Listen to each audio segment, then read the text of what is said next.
ser humano? Como é que estão as coisas aí? Mentira, eu não tô sério. Eu nunca tô, cara. Eu nunca tô. Olha aqui. Bem-vindo à segunda aula da Semana da Matemática por Habilidades. Olha, eu sinceramente não achei que eu chegaria até aqui com a sua atenção. Mas se você tá aqui na segunda aula é porque alguma coisa tu viu na primeira, né? E na primeira aula eu te mostrei o processo detalhado para dar o primeiro passo na montagem de uma estrutura de estudo baseada nas habilidades, que vai te ajudar a perder muito menos tempo e muito menos energia na hora de te preparar e estudar para o Enem do jeito correto. Olha que maravilha, cara. E o que nós vamos ver na aula de hoje? Na aula de hoje a gente vai ver um resumo das principais falácias em torno do conteudismo.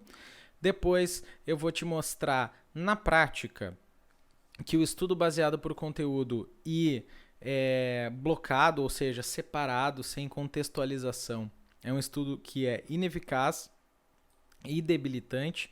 E depois eu vou te mostrar na prática o tipo de raciocínio que a gente deixa de privilegiar quando a gente estuda pelo método tradicional, pautado única e exclusivamente pelo conteúdo, e não se acostuma a usar aquilo que a gente tem de geometria para fazer o que as habilidades em geometria, por exemplo, estão pedindo que a gente faça. Tá? Então eu vou usar a geometria como pano de fundo, mas esse processo que vocês vão ver em geometria, ele acontece em todas as outras áreas da matemática quando a gente estuda por habilidades. Tá? Então, sem mais enrolação, como é de costume nas aulas deste professor que vos fala, vamos para cima dos conceitos e vamos na prática discutir o que significa estudar por habilidade e como estudar por conteúdo é o contraponto disso e carrega todas as partes ruins, aquelas que a gente normalmente acha que são inerentes ao estudo, mas na realidade são inerentes à maneira com a qual a gente está estudando, tá bom? Bom, antes de mais nada, eu quero dizer primeiro que os meus colegas, a maioria, a grande parte dos meus colegas, exceto aqueles que já trabalham por habilidades, que são a minoria ridiculamente pequena, eles realmente ficam muito bravos e discordam frontalmente comigo quando eu afirmo o seguinte: o estudo excessivo atrapalha mais do que o ócio. Quando eu digo essa frase, a maior parte dos meus colegas querem gritar comigo, querem brigar comigo, ficam completamente possessos. Eles dizem coisas do tipo: onde já se viu? O aluno tem que estudar e aprender a baixar a cabeça e fazer o que tem que fazer. Essa geração é um monte de aluno vagabundo que não consegue prestar atenção em nada.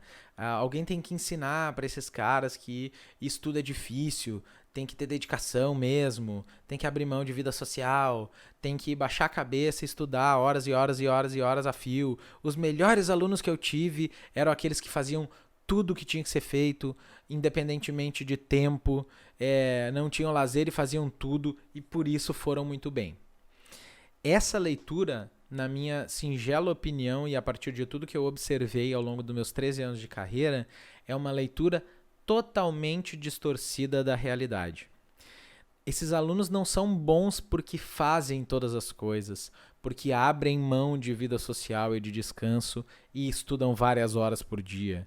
Eles são bons apesar de fazerem todas essas coisas. O que eu quero dizer? Eu quero dizer que tem pessoas que naturalmente têm uma maior resistência a aguentar essa jornada estafante de aprender pela repetição excessiva. E a maior parte de nós, seres humanos, não vamos conseguir reter grandes coisas tendo grandes jornadas de aula e estudando as coisas do ponto de vista isolado.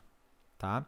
Então, apesar de estudar da forma errada, tem gente que estuda um volume de horas muito grande, aguenta estudar um volume de horas muito grandes, e apesar de estudar errado, ainda assim consegue dar conta e ir relativamente bem no Enem. Mas o que eu tenho observado é que a grande maioria dessas pessoas, mesmo essas que têm facilidade, se tivessem estudado pelo método correto, de acordo com aquilo que a prova é feito, não teria nenhuma dificuldade e faria muito mais rápido. Ao invés de passar 3, 4 anos no cursinho, provavelmente passaria no primeiro ano, tá? Então essas pessoas têm facilidade nessa jornada tradicional, longa, pesada, maçante, cansativa. Então para elas é fácil lidar com isso. Elas vão estudando e vai dando tudo relativamente certo. Na verdade, a gente não tem essa capacidade. Do ponto de vista pedagógico, isso só nos desestimula. A gente fica muitas vezes frustrado com o estudo, a gente sente que a gente passa horas estudando uma coisa e na prática essas horas que a gente dedicou não se convertem em eficácia e a gente acaba vendo essas outras pessoas que conseguem estudar muito mais e que estão indo melhor que a gente e a gente acha que o certo é a gente então se dedicar mais, estudar mais horas, quando na realidade existe uma maneira muito mais simples de fazer isso, que é simplesmente estudar direito, tá? Estudar em relação ao jeito que a prova é feita, tá? Eu vou pegar como primeiro exemplo aqui a geometria, tá? Primeiro e único exemplo que eu vou usar hoje. Mas se eu pegar a geometria, que é uma quantidade gigantesca de conteúdo, a gente vai ter desde os princípios fundamentais da geometria, onde a gente vai definir os entes formais, ponto, reta, plano, etc e tal, vai começar a trabalhar com ângulos devagarinho, depois a gente vai constituir área, volume, etc. Depois a gente vai trabalhar relações métricas, Pitágoras, e depois a gente vai começar a introduzir a ideia de semelhança que desemboca na ideia de trigonometria. Você tem todas as leis da trigonometria, todas as consequências da semelhança, e você tem teorema de Tales, e você tem uma série de outros teoremas, teorema da base média, teorema das bissetrizes internas e externas. Isso, com tranquilidade, eu posso afirmar que dá para a gente trabalhar esses conteúdos de geometria organizadinho em 6 meses, tá? 6 meses de aula, toda semana, a gente consegue trabalhar esses conteúdos todos da geometria. Mas se a gente pegar só geometria e levar 6 meses para construir a geometria, realmente a gente vai precisar de 4 anos para conseguir ser aprovado num curso concorrido, se a gente for nesse ritmo e nessa quantidade de aprofundamento, tá? Então eu quero te mostrar, baseado em algumas questões, quais são as armadilhas que o estudo por conteúdo ainda vão pregar na gente, tá? Então, a gente vai, se a gente utilizar essa estrutura de estudo baseado no conteúdo, a gente vai perder esse tempo todo que eu falei para aprender geometria com profundidade, estudando cada teoreminha separado e trabalhando listas de exercício e revisão dessas listas. A gente vai dedicar várias horas por dia a estudar essas coisas. E na hora que a gente for fazer questões, a gente vai fazer questões do ponto de vista de quem construiu o conteúdo. Então a gente vai sempre olhar para a questão, primeiro identificar que tipo de conteúdo a gente consegue mobilizar para resolver aquela questão, e aí a gente vai aplicar uma estrutura de resolução que a gente aprendeu repetindo. Ou seja, que a gente faz todos os exercícios da mesma forma, independentemente dos números e das idiosincrasias de cada um dos exercícios, a gente vai simplesmente aplicar a mesma resolução. Então a gente tem essa ilusão, de que, quando estuda por conteúdo, de que qualquer exercício que caia vai se encaixar naquele passo a passo que a gente deve fazer. E aí a gente privilegia esse raciocínio matemático mecanizado e rigidamente estruturado, tá bom? Então eu vou te dar alguns exemplos de questões dentro do âmbito da geometria, tá? Que vão ser armadilhas para quem estuda demais, beleza? Vamos lá, essa primeira questãozinha que eu estou separando aqui é do Enem de 2019. Ela diz o seguinte: uma administração municipal encomendou a pintura de 10 placas. Vamos anotar aqui. 10 placas de sinalização para colocar em seu pátio de estacionamento. O profissional contratado para o serviço inicial pintará o fundo das 10 placas e cobrará um valor de acordo com a área total dessas placas. O formato de cada placa é um círculo de diâmetro 40 que tangencia 2 lados de um retângulo, sendo que o comprimento total da placa é h igual a 60 centímetros, conforme ilustrado na figura. Use 3,14 como aproximação para o π. Qual é a soma das medidas das áreas em centímetros quadrados das 10 placas? Bom, um aluno que estuda por conteúdo e, por consequência, um professor que ensina por conteúdo, você pode procurar aí na internet, você vai encontrar as dezenas, tá? Ele vai pegar aqui, vai dividir essa placa nesse pedaço e vai trabalhar com esses dois segmentos, tá? Um quadrado aqui e um semicírculo aqui em cima, tá? Uma meia circunferência nessa parte de cima. Então, o cara vai chegar aqui e vai dizer para ti, ó, aqui nós temos meia circunferência, então nós vamos ter a área da circunferência dividido por 2, a área do círculo dividido por 2, né? E a área do círculo é π raio ao quadrado. Depois a gente vai dividir isso por 2, beleza? Então, tá bem tranquilo, tá dominado. O π é para usar 3,14 e o r a gente vai calcular ou deduzir a partir disso aqui, tá? O que o exercício falou? Que a altura total é 60 e que o diâmetro é 40. Se o diâmetro é 40, aqui você tem 40, aqui você tem 20, né? 20, aqui você tem 20 e aqui você vai ter 20 também. Então, esse quadrado aqui de baixo vai ficar com 40 por 40. Ele realmente é um quadrado. A gente vai calcular a área desse quadrado como 40 vezes 40.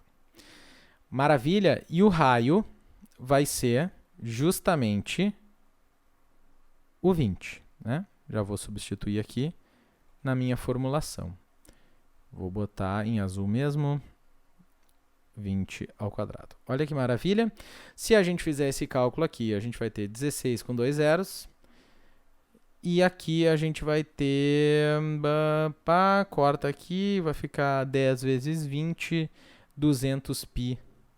E o π é 3,14, ou seja, vai andar duas vírgulas aqui e vai ficar com 628.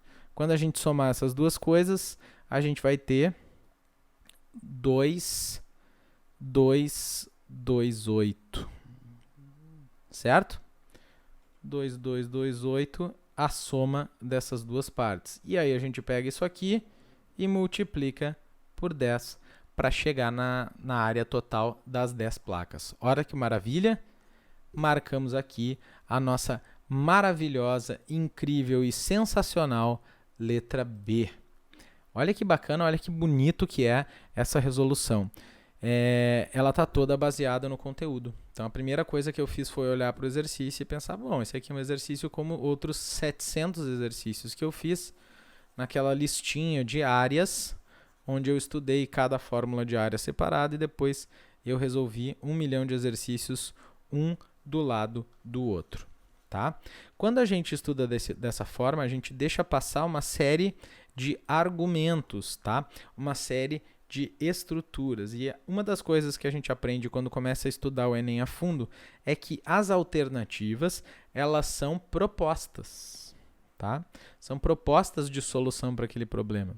Então, resolver um problema, na maior parte das vezes, é descartar as propostas que não fazem sentido ou usar um argumento muito mais solto do que necessariamente fazer uma resolução cabo a rabo para a gente conseguir deduzir qual é a melhor aproximação ou qual é o melhor argumento dentre as 5 respostas disponíveis, tá? Então, nota, quando eu já fiz muitas questões por habilidades, quando eu olho para essa questão, eu penso assim, bom, essa questão que está querendo avaliar qual dessas respostas aqui de baixo faz mais sentido. A distância entre essas respostas é bastante grande, ó. Você tem 6.000 aqui de diferença e daqui para cá, então, nem se fala, que você tem 13.000 de diferença, né? E daqui para cá, 25.000. Então, é uma distância bastante considerável entre as alternativas. Só que no Enem, isso não é por acaso.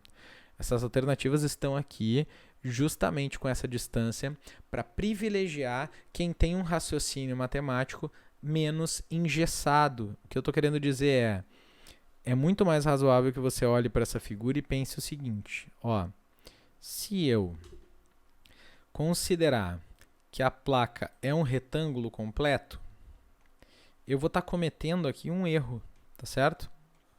Eu vou estar contando mais área do que deveria. Sim?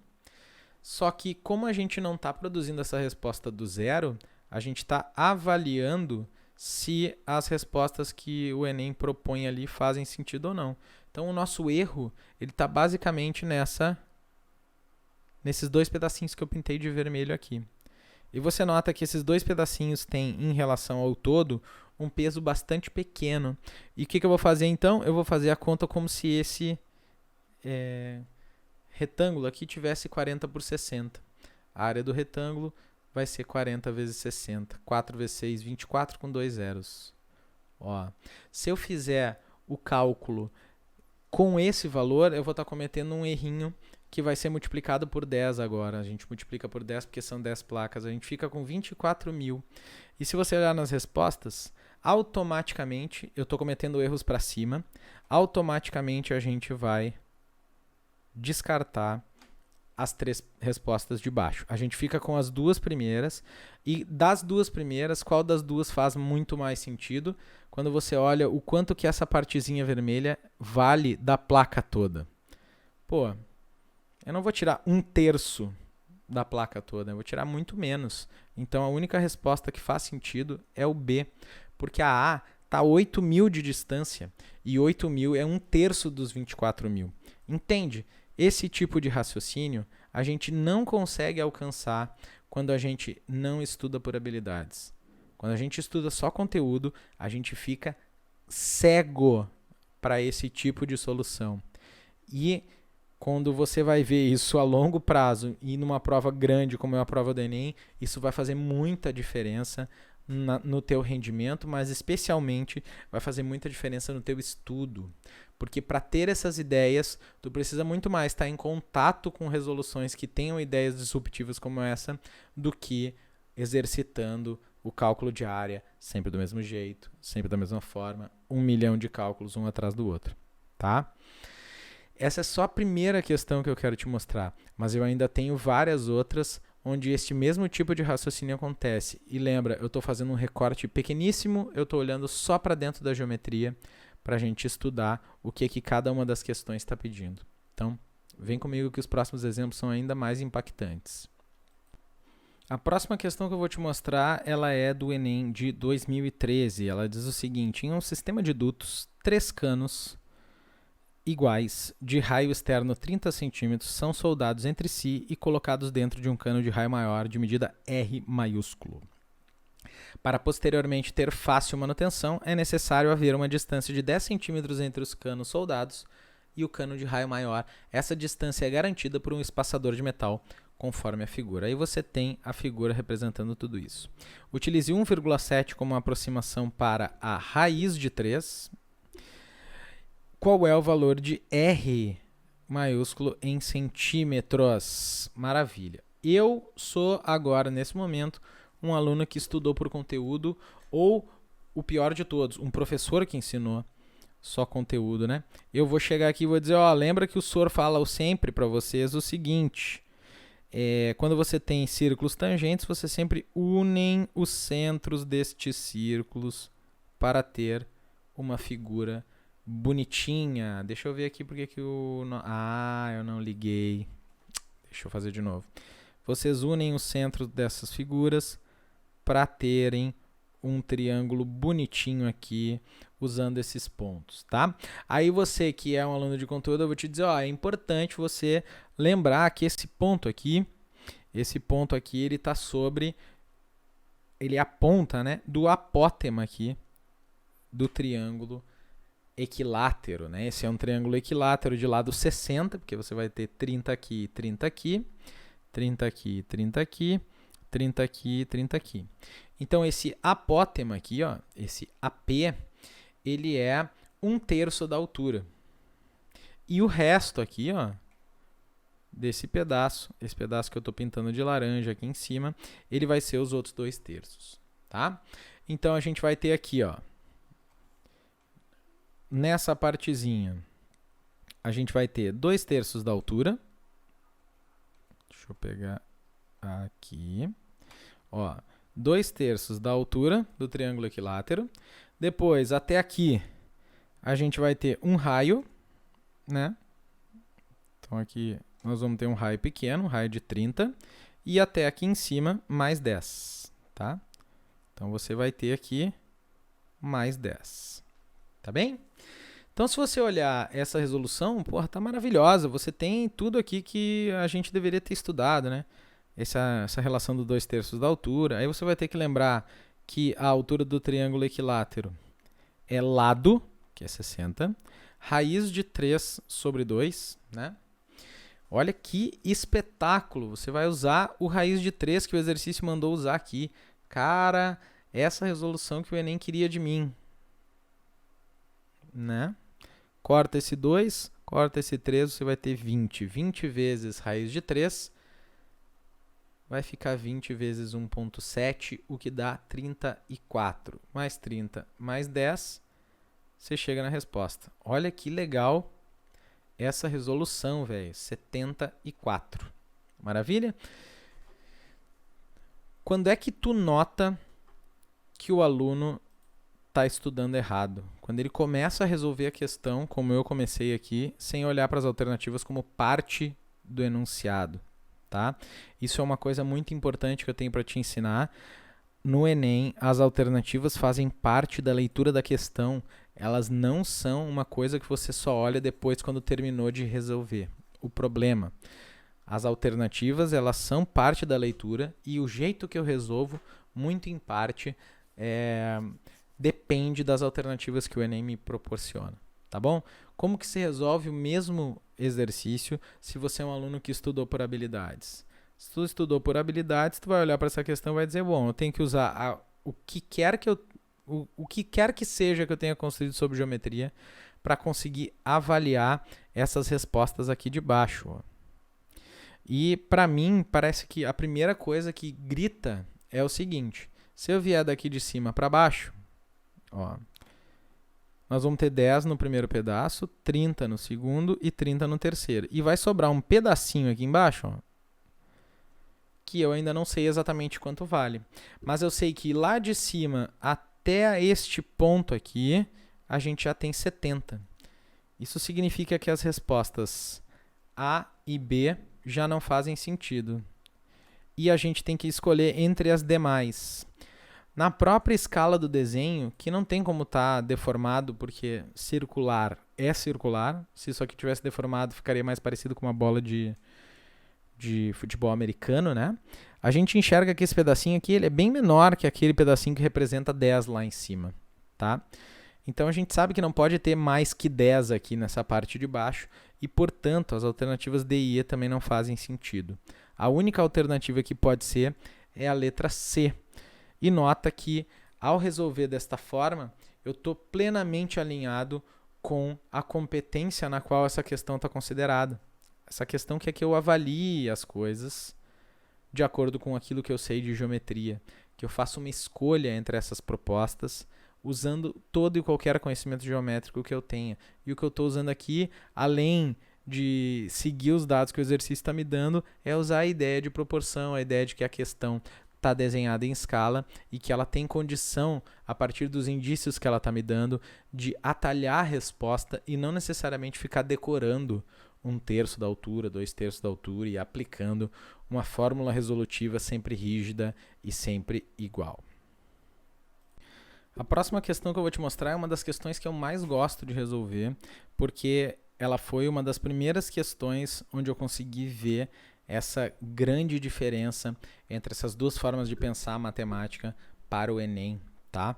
E é uma questão também do ano de 2013, onde ela mostra o seguinte: o dono de um sítio pretende colocar uma haste de sustentação para melhor firmar 2 postes de comprimentos iguais a 6 e 4 metros. A figura representa a situação real na qual os postes são descritos pelos segmentos AC e BD. E a haste é representada pelo segmento EF, todos perpendiculares ao solo, que é indicado pelo segmento de reta AB. Os segmentos AD e BC correspondem aos cabos de aço que serão instalados. Qual deve ser o valor do comprimento da haste EF? Olha que maravilha. Lembra que agora, nesse primeiro momento, eu sou sempre um professor de conteúdo, né? Então eu vou chegar aqui para os alunos e vou dizer o seguinte, olha, essa questão aqui, vocês resolveram várias questões assim, quando a gente fez uma lista sobre semelhança de triângulos. Esse caso de semelhança de triângulos é um caso muito clássico, onde você tem dois triângulos retângulos um dentro do outro. Então a gente vai começar com a semelhança entre os triângulos ABC. Então o triângulo ABC, ele é semelhante ao triângulo EFB. Tá? E aí eu vou fazer uma relação entre altura e base nos dois. O problema é, nós não temos a altura do EF, nós não temos a F e nós não temos FB. Vamos botar aqui uma outra letra. Então a gente tem X, Y e H. Quando a gente monta essa semelhança, olha que coisa escrota, olha que coisa bonitinha é isso aqui. Vamos lá. A altura, 4, tá para o H, que é a altura do pequeno, assim como a base grande, que é a soma de X e Y, está para a base do pequeno, que é o Y. Olha que legal. Isso aqui vai me dar uma equação que é 4y é igual a h, que multiplica x mais y. Tá? Então, nós temos 3 letras e uma única equação aqui, né? Isso aqui já dá um certo nervoso. Eu me lembro que a primeira vez que eu resolvi isso aqui, eu ainda não tinha saído desse mundo de ilusão do conteúdo e eu achei que estava faltando dados nessa questão, né? Aí você vai lá e replica o mesmo raciocínio para o outro triângulo, ou seja, você faz uma semelhança entre o triângulo ABD e o triângulo EFA. E aí você monta uma semelhança também, altura para altura, então 6 para Hzinho, e base para base, x mais y para y. Certo? Desculpa, para x. Né? Que é a altura do triângulo da ponta. Você multiplica cruzado e chega em 6x igual a h, que multiplica x mais y. Maravilha! Aí você pega esse negócio e resolve este sisteminha aqui. Olha que legal, cara. Esse sisteminha funciona da seguinte maneira. Se você notar que o lado direito é igual nas duas, você vai dizer que 4y é igual a 6x. Maravilha? Você pode passar o 4 para lá, simplificar e você vai chegar na conclusão de que o y é igual a 1,5x. Com esta informação e substituindo nas duas equações, você calcula o valor de h. Olha que maravilha, cara. Vamos lá, vamos trocar y por 1,5x. A gente vai multiplicar lá, a gente vai chegar na mesma equação para os dois e a gente vai travar. Olha que bonitinho. A gente vai ter que ficar 2 horas negociando com esse sisteminha para conseguir chegar em alguma resposta. Me diz se isso é saudável. Não adianta me dizer, tu tá sozinho na sala, isso aqui é um vídeo, eu não vou conseguir te ouvir. Mas diz pra ti mesmo se isso é saudável. Porque eu acho que não é. Tá? Então deixa eu te mostrar como é que uma pessoa que estuda por habilidades faz uma questão dessa. Pode ser? Tá na cara que essa questão é uma questão de semelhança. Mas o que eu tenho que saber de semelhança para conseguir performar nessa questão é o significado dela, né? Como é que eu posso fazer uma estimativa com base no raciocínio que envolve semelhança, né? E o raciocínio que eu vou fazer aqui, ele é muito simples. Por quê? Porque as alternativas me permitem fazê-lo, né? Olha que coisa mais sensacional. Todo mundo consegue ver que visualmente essa haste está mais para o lado do poste que é mais baixo. Então, essa haste não está bem no meio. Ela está mais para a esquerda.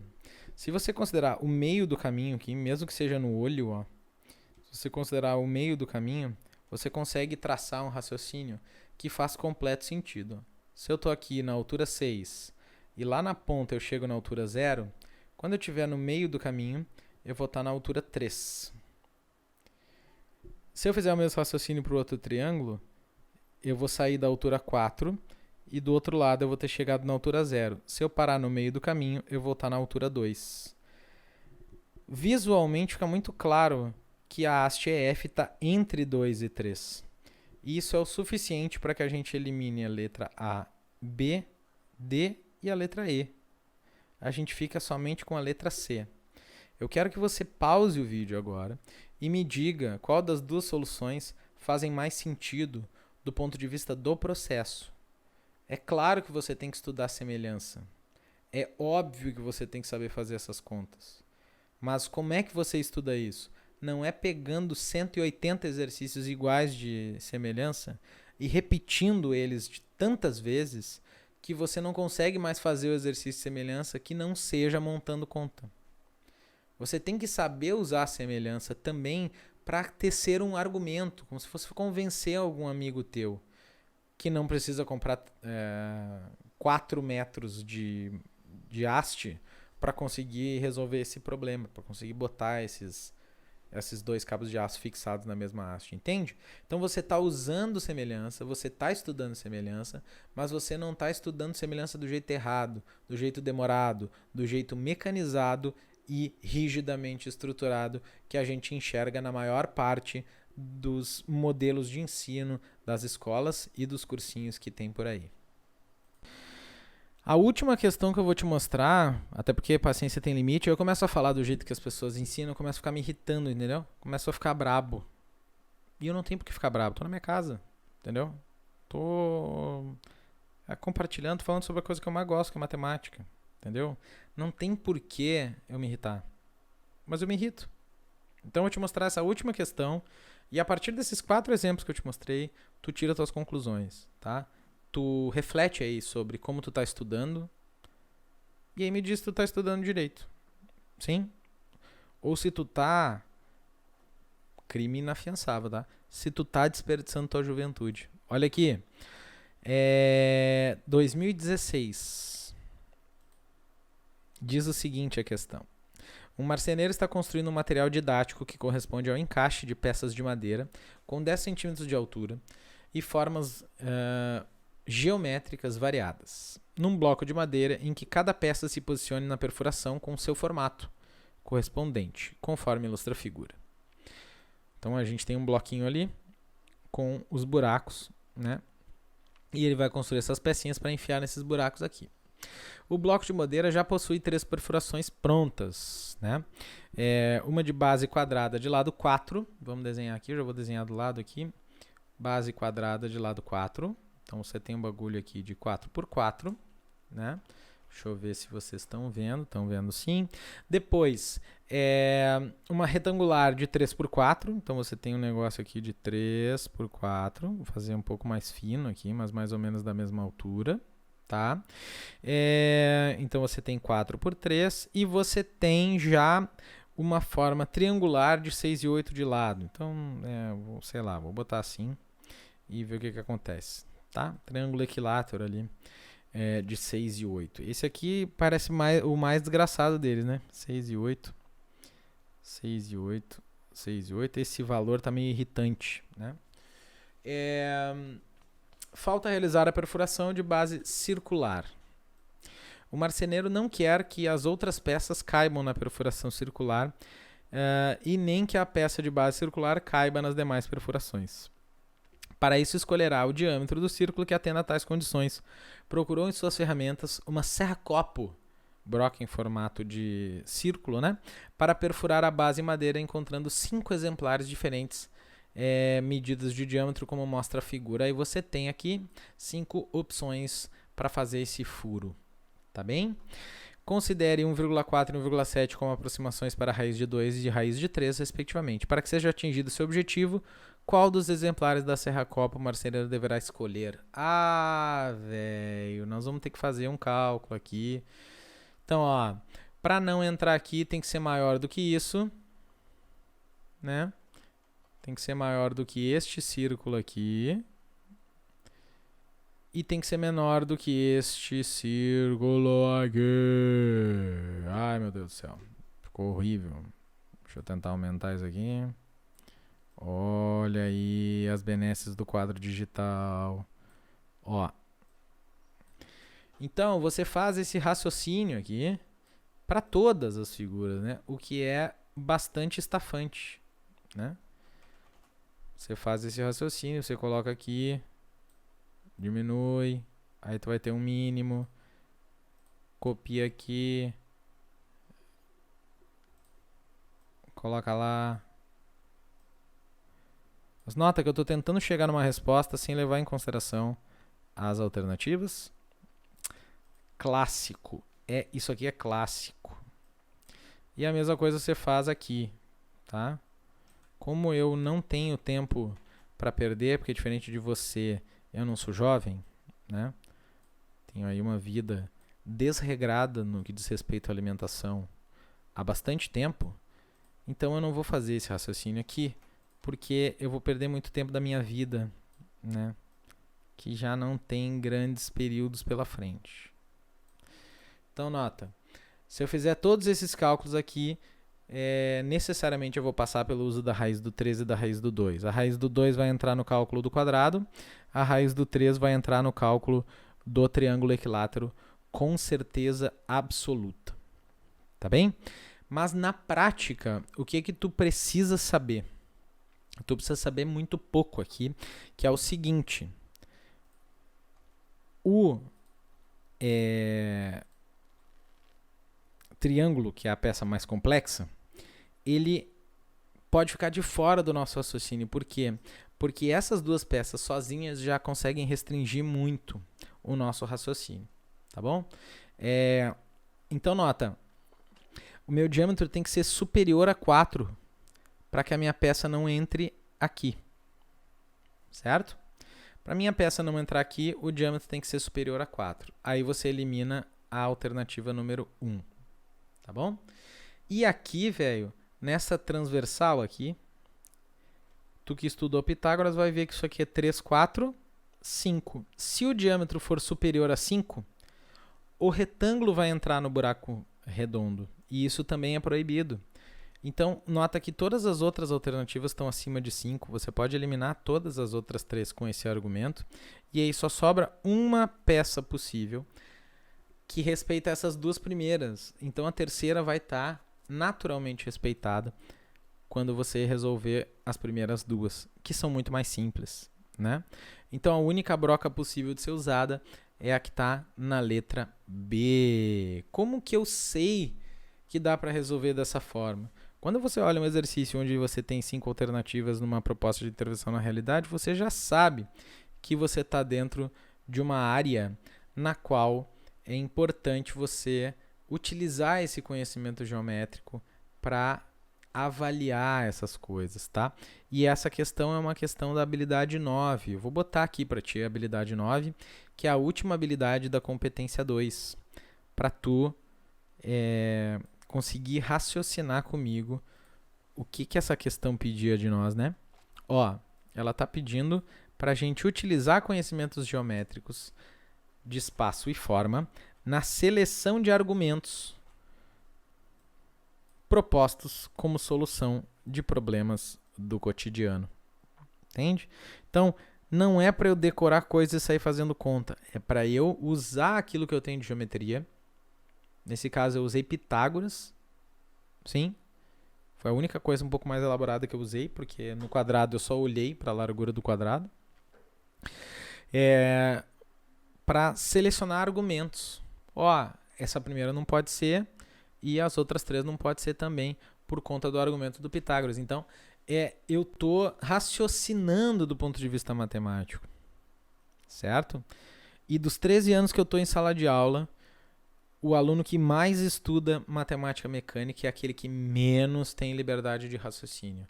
É aquele que só consegue pegar um exercício e automaticamente disparar um procedimento automatizado, sem raciocinar, sem levar em consideração as respostas. Ele sai correndo, calculando tudo e fazendo a mesma solução, independentemente dos números que lá estão disponíveis, tá? Quais foram as principais lições de todas as questões que eu fiz até agora? Quais foram os principais conceitos dentro de cada questão que eu resolvi aqui, que é importantíssimo que tu termine essa aula anotando e pensando e refletindo bastante sobre.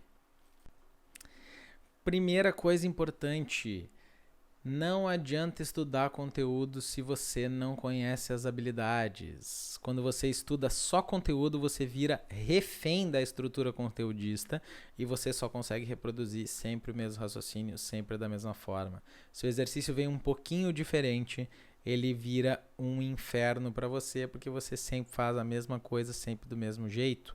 E isso não dá. Ah, mas se eu estudar todos os casos que existem, você vai fazer aquilo que a gente está falando desde o início, que é estudar 12 horas por dia, meses a fio, e ainda assim você não vai dar conta de conseguir ver todos os exemplos que já existiram ou que podem existir. Isso significa que estudar por conteúdo não vai te levar para uma prova eficaz. Olha que inferno, que inferno! Olha aqui. Segunda coisa importantíssima que tu tem que ter entendido sobre essas questões. As alternativas fazem parte do enunciado. Você que estuda por habilidades, tá? Você não começa a resolver exercícios sem antes dar uma analisada nas alternativas. Elas vão te ajudar a identificar que habilidade está sendo cobrada ali, elas vão te ajudar a identificar que tipo de raciocínio você pode fazer em relação a essas alternativas e principalmente vão te ajudar a tecer argumentos que eliminem elas, tá? Então, na maior parte dos exercícios vocês vão ver, se vocês estudarem por habilidades mais tempo, vocês vão ver que é muito mais fácil eliminar 4 respostas ruins do que calcular do início ao fim a resposta correta, que é como a gente está acostumado a estudar quando a gente fala de conteúdo. Terceira coisa importantíssima, estudar demais é tão prejudicial quanto estudar de menos. Então, quando você estuda demais, você automatiza demais o raciocínio matemático, você se torna tão ineficaz quanto aquela pessoa que não estudou nada. É desgraçadamente verdade esta frase. E, infelizmente, eu estou aqui como mensageiro do Apocalipse para te mostrar que, às vezes, o que tu fez de te dedicar um monte só te atrapalhou ao invés de te ajudar. Esse é o recado de hoje. É por isso que eu comecei essa aula mais séria do que eu estou acostumado. Tá bem? Este foi o nosso segundo encontro, o encontro irritante, o encontro das armadilhas do conteudismo da Semana da Matemática por Habilidades. Espero que eu tenha conseguido clarear um pouco essas questões e essas estruturas e que eu tenha conseguido te ajudar, se não a montar a estratégia de estudos ainda, mas entender e fugir de algumas ciladas nesse mercado estranho que a gente tem por aí na preparação para o Enem, tá bem? Então fuja de listas de conteúdo, fuja de aulas altamente expositivas e fuja de listas blocadas cheias da mesma questão, só com os números diferentes. Isso vai fazer você ficar limitado, tá bem? Qualquer dúvida que tu tenha tido sobre essa aula ou sobre qualquer outra coisa, deixa nos comentários aqui, se tu estiver vendo no YouTube, ou me chama nos canais de atendimento pelo Instagram ou pelo WhatsApp que a gente disponibiliza sobre o portal Matemática por Habilidades, beleza?